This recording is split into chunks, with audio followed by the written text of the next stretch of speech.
Hello, friends, and welcome to today's live level up conversation. Whether you're joining me live or seeing me on replay, it is a treat to be here with you. Happy Thursday. Let's dive right into today's very special discussion. Welcome to Level Up with Winnie Sun.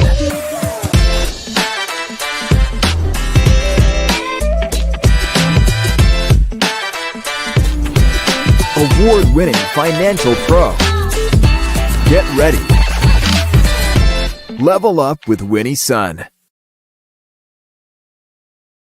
Well, hello, friends. It is a special show, and I'm grateful to have you here. For those of you who are brand new, I'm Winnie, your host, an award-winning financial pro, a Forbes contributor, and a CNBC council member and contributor. And yes, we are streaming here live. It is awesome to be here with you. Thanks so much for jumping in, saying hello. I'm seeing a lot of friends now on Facebook, LinkedIn, X, which previously Twitter. Wow, a lot of friends here today. Thanks so much for making the time. The market's still open. Let's actually segue over to there.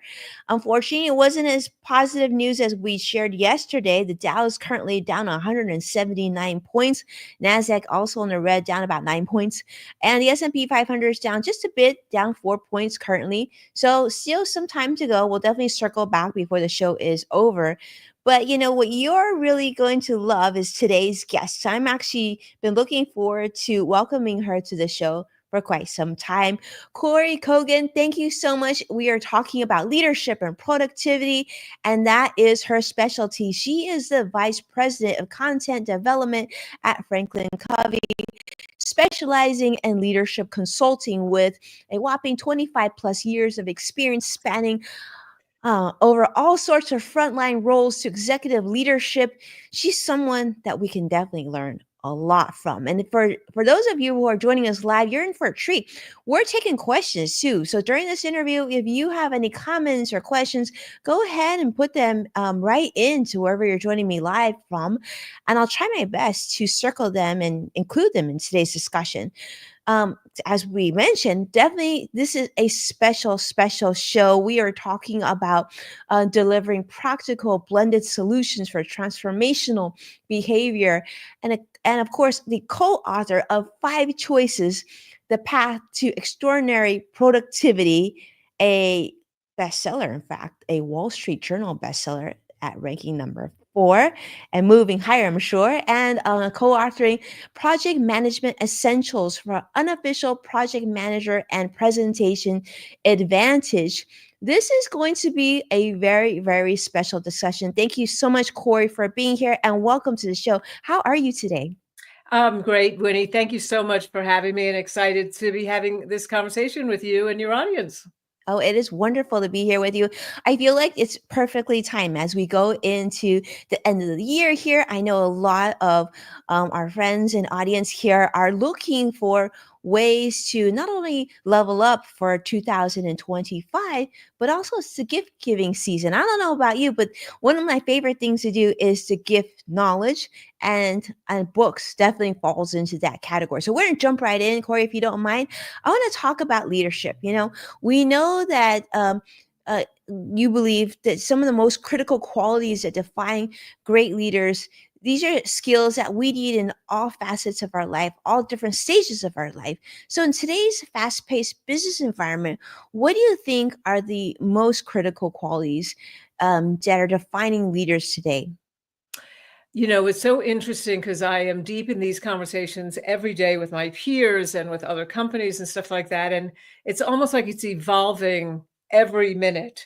When you think about AI now and all of those, all of those kinds of things. But the things that are defining leadership in today's world, in a crazy, turbulent world that's changing every day, with things like AI and other things, it really, and this might surprise some people, is this combination of, do I expect a lot from my people, right? Do I expect a lot? Do we need results for the organizations, for our organization? At the same time, do we care a lot as leaders? Are we doing those things that make, people in the organization feel like they want to work with us, that they want to give their best to the organization in order for the organization to achieve results. So the conversation really has been focused on where's that balance? Not working 80 hours a week, perhaps, or 100 hours a week, not being like, oh, we have to be really nice to everybody for the sake of results, but somewhere in between. And that's so this idea of we need to expect a lot, we want to expect a lot from our people to achieve results, but how do we also care a lot our people to help them volunteer their best efforts to want to give their best to achieve outcomes? Because as you know, a lot of, we all are on the move. We can go to other organizations, and the fight for, the talent war is on for the best talent around the world. So those are a couple of opening thoughts. I love that. I love how you said that we need to volunteer to bring our best effort, and I think that's really powerful. And you, of course, you brought in the important topic of AI, which we're definitely going to delve into today. But let's talk about the 7 habits of highly effective people. I know this is something you know very, very well. I know many of our audience are familiar with this, and I think we can all agree that these are habits that could benefit multiple facets of our life. So, in your opinion, how is the 7 habits of highly effective people still relevant today, given that you just talked about AI as well?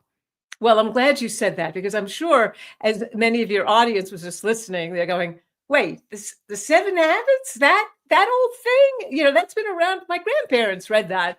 And your point is really clear, because we just relaunched spent millions on our program around the 7 habits, because they are timeless principles that are pointed at timely things. So if anything, the timeless the 7 habits have become, as Stephen Covey predicted at the time, becomes more relevant when things get tougher.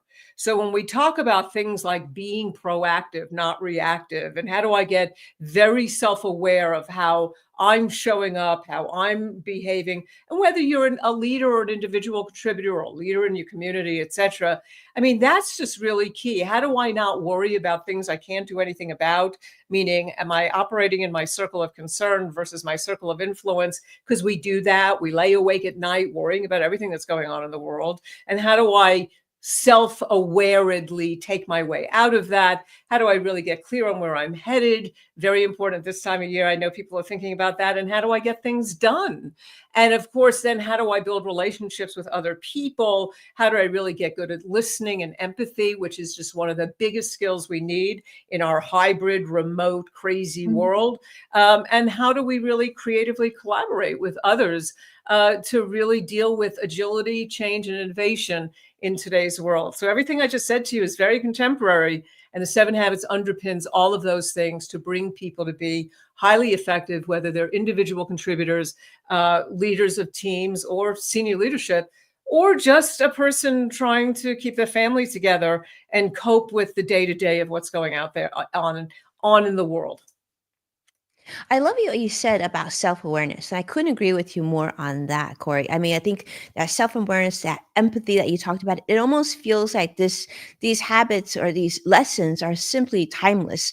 One thing that we kind of touched upon just briefly was the concept of remote work. Like, we know that this sort of stemmed, remote work isn't something new, but we do know that it became much more popular during the beginning of the pandemic. But for many people, as in many industries, remote work is something that isn't going away. So let's talk about that. How has remote work impacted, do you think, the success of businesses?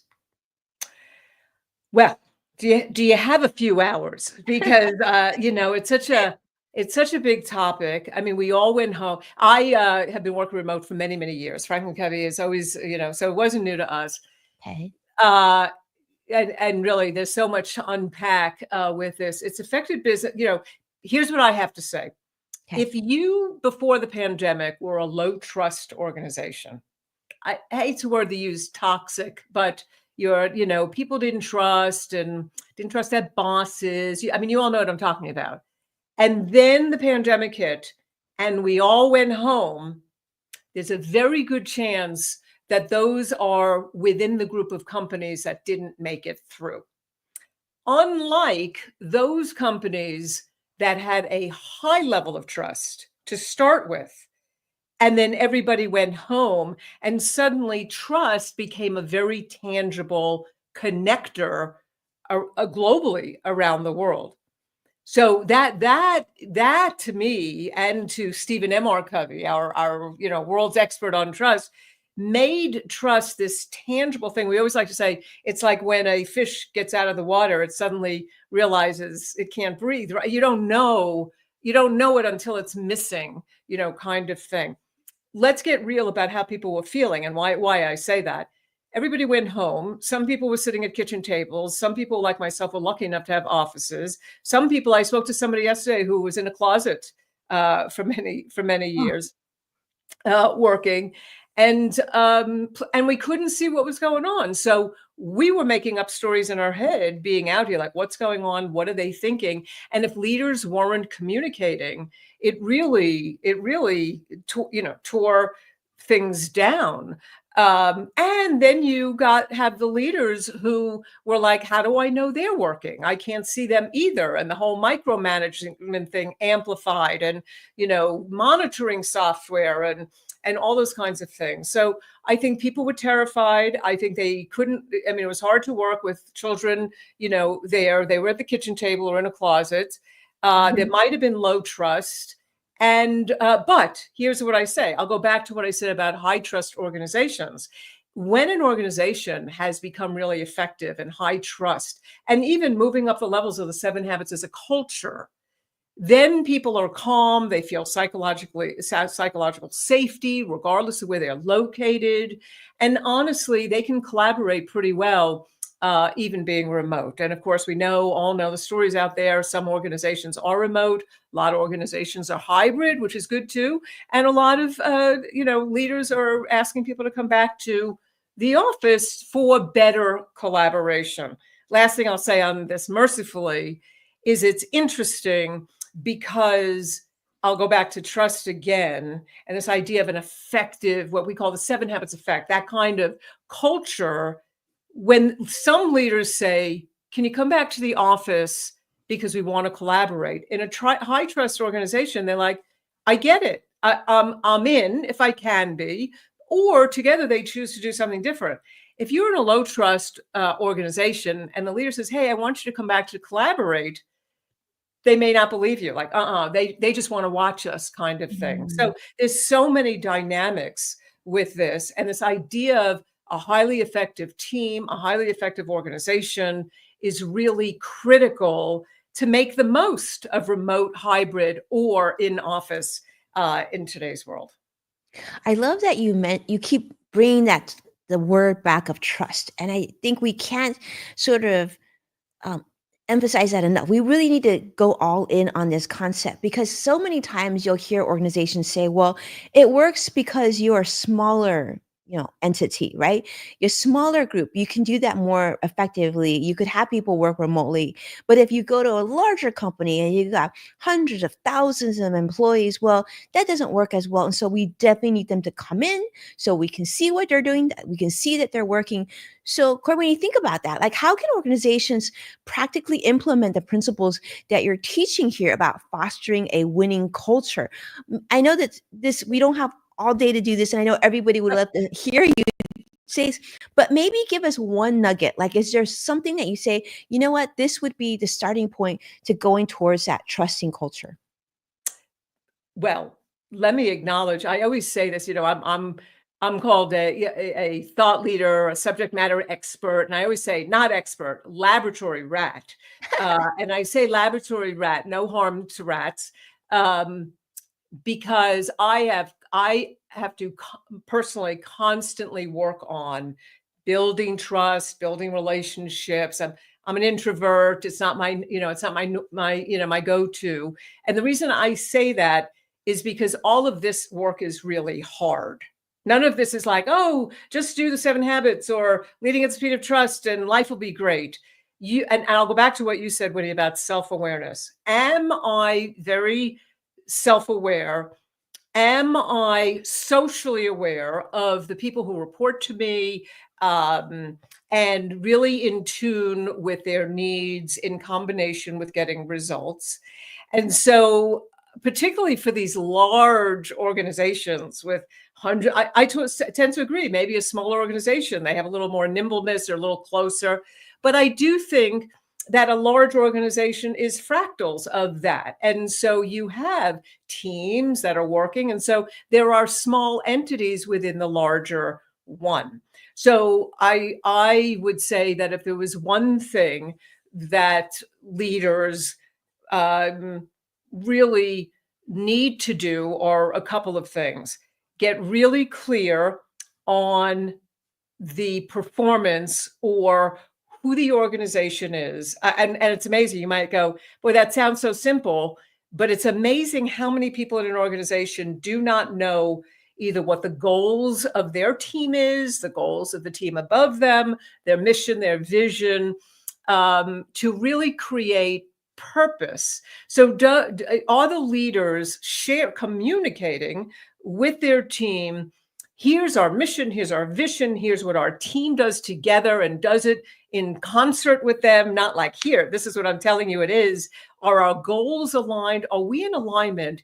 And do you see yourself as making a contribution to this versus just having a job? And again, we don't have all day, but that kind of work that's done, even with people that are in jobs where they just need to put food on the table, when you give them the why behind the business, and again, in these big organizations, way up there is the mission and vision somewhere, and how it all fits. But when somebody goes, oh my goodness, doing this widget, wow, that's some contribution. I'm making a contribution to a bigger thing. So that's number one. And I think number two is that the leader is communicating as a coach, that it's not like I'm telling them what to do.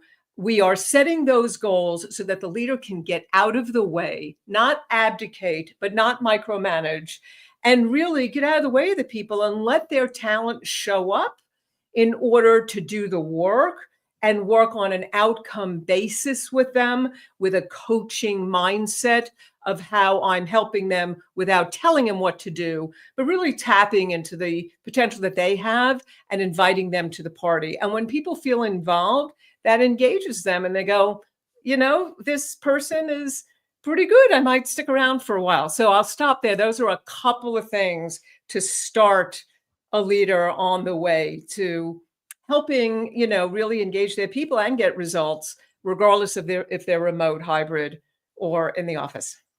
I love this. I mean, it's so powerful, Corey, what you said. I mean, the key thing you said, the first thing is to think about communication, right? And how can we, regardless of how big the entity is, to communicate with everybody, every single person that's part of your team. If it be 10 people, it'd be 100,000 people. I guess my question when I heard you say that, Corey, to build on that, is how often do you need to I'm guessing when you have a new hire, you should of course introduce them to the mission of the company. But for your existing population, is it a good idea to review this every year, just to make sure everyone's on the same page? Or do you feel like that's not necessary, that's part of the trust at that point? I think it's I think it's situational. And I'm, for those that know me, I am a realist. I am very pragmatic. And like I said, I really use myself as a laboratory rat. I'm an executive leadership, but I haven't always been, and I've been in and out, of it. And my previous role, I was the EVP of a global printing company. And I remember at that time, I sort of looked down. I was like, why don't they know the mission statement? Why don't they know the goals? I know it. Why don't they know it? And then when I would move into an individual contributor role or as consultant, whatever I was doing, and I'm like, hey, I don't remember it. I don't remember it from up there. And because we get so busy, you sort of forget it. I'm not suggesting that it's like every week we need to talk about the mission statement. But I'll tell you what is another important thing for leaders is doing their one-on-ones with their people to really make sure that they are checking in on, is the person winning? Are they happy with what they're doing? Do they feel safe? their well-being, all of those things, and are they achieving results as well? So I think doing those things um, is what is going to move them forward. And in that situational moment, if they are lost on something, or they're not feeling great, or like, oh, this is too much, like sometimes reviewing and saying, hey, you know what, I get it, let's just, and again, empathy comes into play here, but let's just go back, because it feels like you lost sort of, it feels like a job to you. Let's go back. So my point is, situationally, once in a while, you might need to review the mission and vision with them, but definitely once a year to check in. At our company, it's at least once a year where the CEO or the chairman will say, all right, everybody, let's just say the mission together, which is to enable greatness in people and organizations everywhere. So use it judiciously so it doesn't become inauthentic for people. I love it. I love it. With quotes upon quotes, Kory. This is beautiful. And I gotta just say, I love the analogy of, instead of managing people from above, think about it as coaching. Really powerful. I think if more of us had that sort of coaching mindset, or even the tools and skills of learning how to coach others, that's really powerful as well. Now, before we get too deep, though, I definitely want to ask you, Kory, about this. We talked about artificial intelligence. We know that technology is expanding so quickly that in terms of how we do our jobs, it's become very fluid, and the productivity is probably going to increase in multiples in short time here. So, what do you think that we can see from AI trends in the workplace? If you had a crystal ball, what do you think we're looking forward to here? So a lot of the data is showing that, by using AI, you can improve productivity by 19%. I'm sorry, you can improve productivity by 40%. I gave away Wow. my own punchline there, by 40%. And if we're not careful, we can decrease productivity by 19%. Hmm. Why is that? Because AI can't stand on its own, at least not now and not for a while. It really requires human intervention. So a lot of people are terrified out there that AI is going to replace all jobs. And honestly, it is replacing some jobs. And I can't remember the numbers offhand, but it's something like, if it's going to replace 80,000 jobs over the next few years. But the punchline on that is it's going to create 97,000 new jobs. So what happens sometimes, and this is very Seven Habits, is people get so terrified about AI that they start to pull back and not do the best work, or they disengage, and then they're replaced. And I'm sort of making, if anybody can see me, making motion with my hands, because we call this the see, do, get model. It's very famous with Seven Habits. My mindset is, oh my goodness, AI, it's going to replace my job. And so I start behaving in a way that I'm disengaged. And so the results I'm getting is I'm not doing well. And then they let me go. And it's like, see, I told you I was going to be replaced. Versus changing our mindset, getting into our circle of influence and saying, wait a minute, there's really opportunity with AI. And somebody, a very big person in leadership development, a big expert yesterday said to me, if anything, a leader's goal today is to make humans even more human, because there's a lot of AI out there, and we really need the human capability to combine with it. So those of you that are familiar with it, even if you think about the inputs, how many of us are working hard on getting the right inputs to get the right outputs? And then we also know, when we get the outputs, we as humans, we can't just put it out there. That's why that decrease in productivity can happen. Because if we just go, okay, here it is, it's not going to be right, and it could be dangerous. And so humans need to be involved. It needs to be a partnership. Last thing I'll say for the moment is that those employees right now, and I think, the younger generations, they are coming to the workplace with AI skills on their resume, and companies are looking for that, those people are demanding human skills. They know better than anybody. They need skills of collaboration and creativity and communication to be able to work together. And they are demanding. One of the highest requests is leadership that can do strategic visioning, that can be empathic, that can do, communicate, etc. Interestingly, as leaders say, "Hey, I'm too big." We know leaders are crazed. A lot of people don't even want to be leaders right now. The good news is AI is replacing a lot of the administrative tasks of leaders. And so what that should be doing, even though I know we're all crazed as leaders, it should free up time the time should be replaced with how do I build my human skills to be able to engage my team and attract the right talent in order to make the most of the AI skills. So there's a little bit on that. I love this. This was so powerful. And then for those of you who are listening, I don't know about you, but I'm going to actually be replaying this a couple times because there's so many gold nuggets here. This is one I want to ask you too, Kory. Um, bridging on that, if you're talking to a young person today, maybe someone who's about to go to college or someone who's finished college and wants to start to go to the workplace right now, obviously they know the importance and value of AI. What other things would you say? These are the things that I think you should invest some time learning before you go out there. Maybe you could give us what, in your opinion, with a young person listening today, what are the things they should be paying attention to? Such a good question. And I'm going to say this with a lot of respect for our young generations, my nieces and nephews. It is an imperative that they, whether you call them human skills, cognitive skills, social emotional skills, that is a bit of a gap for many of them. Very good on social media, lost out during the pandemic on engaging with other people in their formative years when their brains are still forming.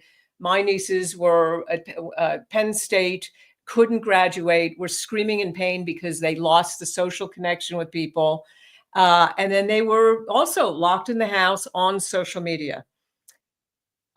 Even recently, I'm going to say this, in the election, some of the ballots, young people weren't sure how to sign their names. So there's some of this work around written skills, but mostly the human skills, social emotional intelligence, these skills, which all that means really is that I am able to be very socially aware of other people, listen really closely to other people and really gauge them verbally and non-verbally, be open to value differences, and to be able to collaborate to come up with other ideas. Really key. And I know there's a number of CEOs, a lot of work done out there that are concerned and have been even before the pandemic that people aren't graduating from college without having enough of that, because the CEOs know that's a requirement, even if they're not doing it well themselves,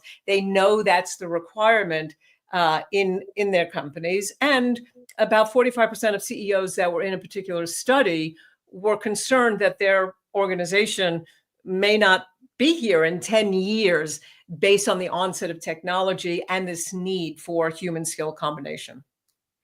Powerful stuff. I'm jotting so many notes right now. I put self-awareness, human skills. There's so many things that I think, whether you be a young person or adult, these are all powerful, important skills that we need to have. And I think empathy is something that you've mentioned time and time again. I think that's something we can't discount. Now, I want to talk about in the 5 choices, in the path to extraordinary productivity. You emphasize achieving focus and clarity. Now, if we could say just maybe a simple step that people can take to start like transforming their productivity that you see today? Well, so first of all, with productivity, people are like, oh, how do I get better at time management? Mm-hmm. Let me just reframe that a little bit. It's not about time management. there's really three problems that have arisen because we're knowledge workers. We're paid to think, to innovate, create, and execute. And there's a lot of people that work in factories and stuff like that, but it all today is not like 120 years ago. There's computers, we need to think, we need to do all of those kinds of things. And the problems that really we need to solve for is we're making more decisions than we ever have before. We're completely distracted, and our energy, that just all, tires us out completely.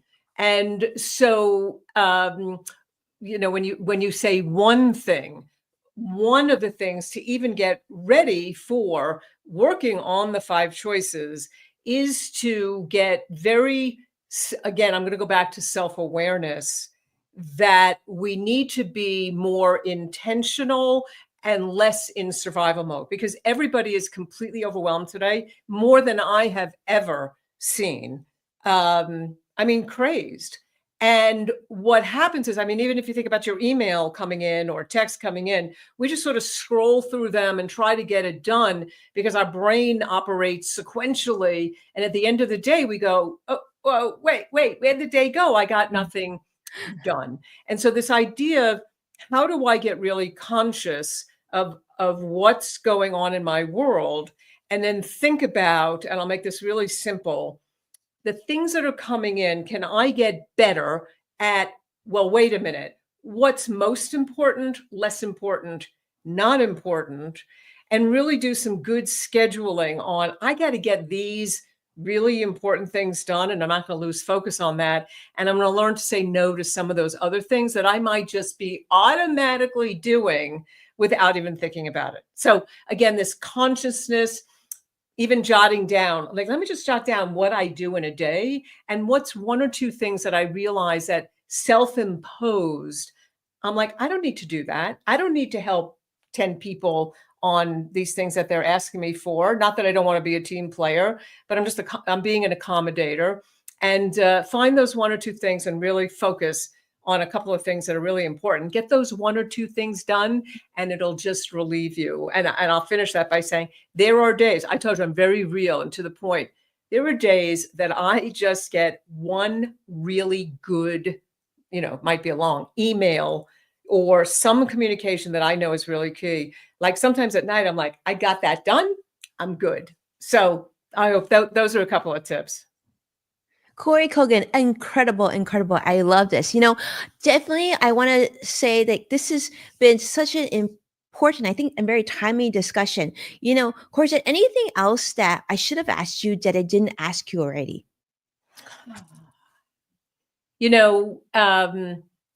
I just want to go back to the 7 habits for a moment, because of its importance in the world right now. A lot of people are worried about things. Companies are making changes, all of that. And yes, there's AI and all of that. But through the years and organizations I've worked with, people that I've worked with, this idea of helping people cope and helping teams cope, that's sort of where the 7 habits really help, I think, is a beginning for people. Sort of what I was saying before, I'm worried about this stuff. How do I move beyond that?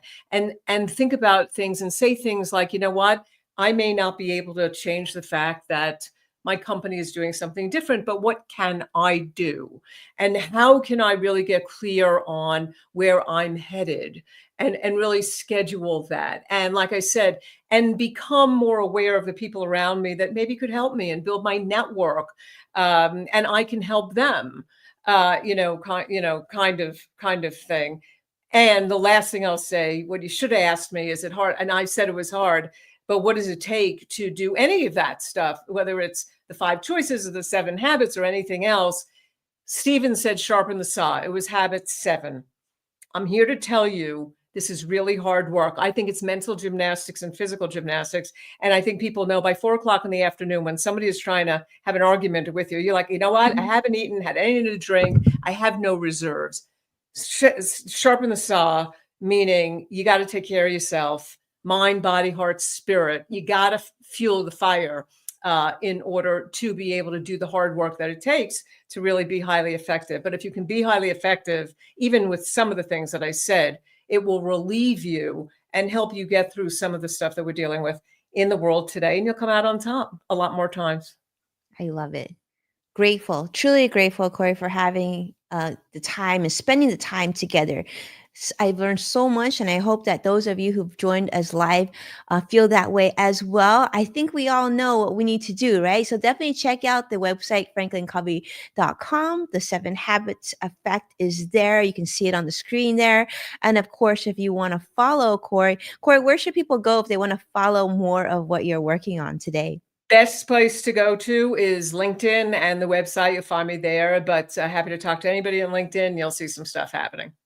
I love it. I love it. All right. Well, thank you so much, Kory, for making the time. Appreciate you so much. And definitely come back again. We would love to have you. And we're learning so much. And for those of you who are in an organization or part of a team or running a company, or even if you've got a teen or someone at home who you're thinking, like, what should I get them for the holidays? This might be the thing to put into their stocking for sure. I think this is something I'm actually going to give to my team because I think he could definitely benefit them. I think in all walks of life, right? It's Right. beautiful. It's powerful, Kory. Love it. Love it. All right. Well, for those of you who haven't been here before, I hope that you enjoyed that discussion. Of course, if you have any other questions that you're like, Winnie, I wish I had a chance to ask Kory this, drop them in comments, send me a direct message, let me know. We'll see what we can do. We'll try to reach Kory and see what her answer is. This is beautiful. Currently, let's go back to the market, let you know where we're at sitting right now. We've got about 30 plus minutes before the market's going to close. Dow's currently down 231 points, Nasdaq down 24, S&P 5 down 8, and you're like, Winnie, I don't even want to hear about the market. I want to hear more, Kory. I know, I got you, but she's very busy. So I promise to get her out on time, and we will certainly do that. Thank you so much, Kory. Happy holidays to you. Appreciate you being here. And of course, thank you everyone who is joining us on the show live. We're seeing your comments. I see Joshua, so many of you on different platforms. Thank you so much for being here. Make sure to hit that like and subscribe button to stay updated on all the latest content and to watch past full episodes of Level Up with Winnie Sun. You can check out Amazon Fire, Samsung, LG, Roku, and many other platforms. And when sharing the show online, of course, make sure when you're sharing the episode, tag me at Winnie Sun so I know that you're doing so, and I can hopefully thank you on a future episode. And with that, be well, take care, and I'll see you again very soon. Take care now, everyone. Bye bye.